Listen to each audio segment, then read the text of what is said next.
Hey everybody, it's Gary from Living in Toronto, and if you want to find out what it's like, the good, the bad, and the ugly, what it's like to work, live, sleep, and play in the city of Toronto, and if you want to find out 10 reasons not to move to Toronto, stay tuned, hit the subscribe button, click the bell, because you don't want to miss out on future videos.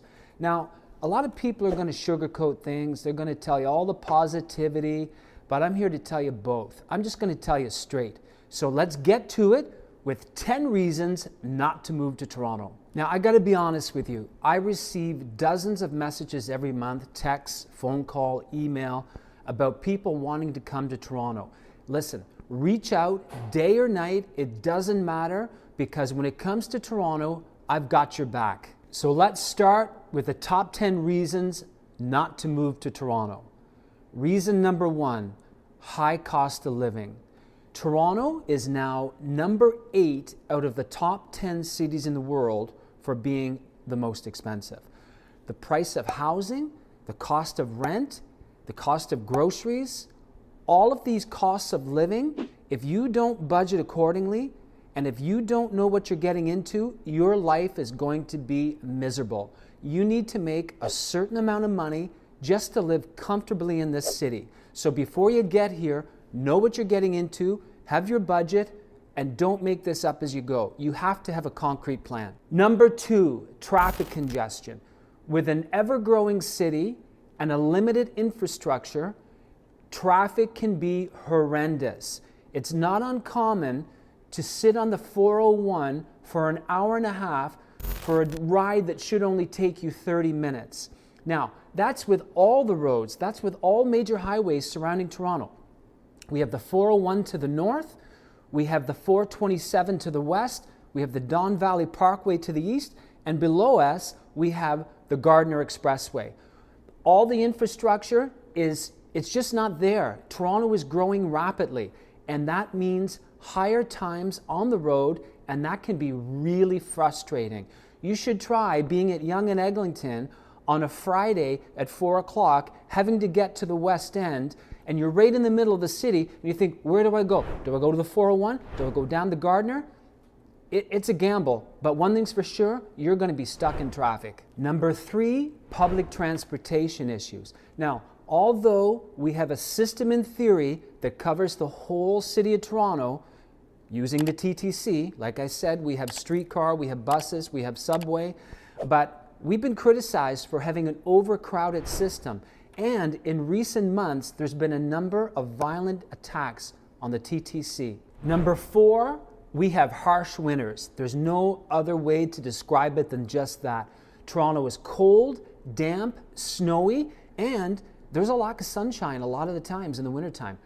It's gray, and if you suffer from depression or sad, you have to look after yourself. You have to eat right. You have to stay fit. You have to do everything you can in the winter to stay positive. Number 5, urban sprawl. Toronto has experienced rapid growth and will continue to experience rapid growth. What does that mean? That means there's loads of constructions, there's road closures, there's less green space now than there ever was, and that can lead to an unattractive city. Number 6, competitive job market.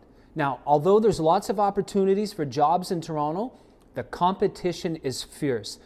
You better have everything in order. You better be the best version of you that you can be, because for the good paying jobs, it is fierce out there. Number 7, noise and air pollution.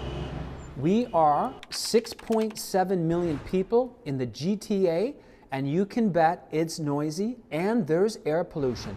It's not uncommon on a hot day in July when it's 30 degrees outside and you're driving into the city on the Gardiner Expressway from a distance, it's not uncommon to see that haze over the complete city.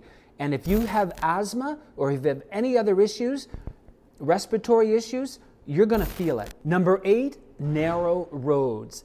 In some of the older Toronto neighborhoods, you're going to find narrow roads.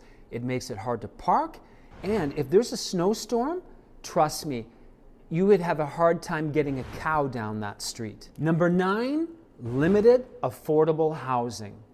There is a lack of housing right across the GTA.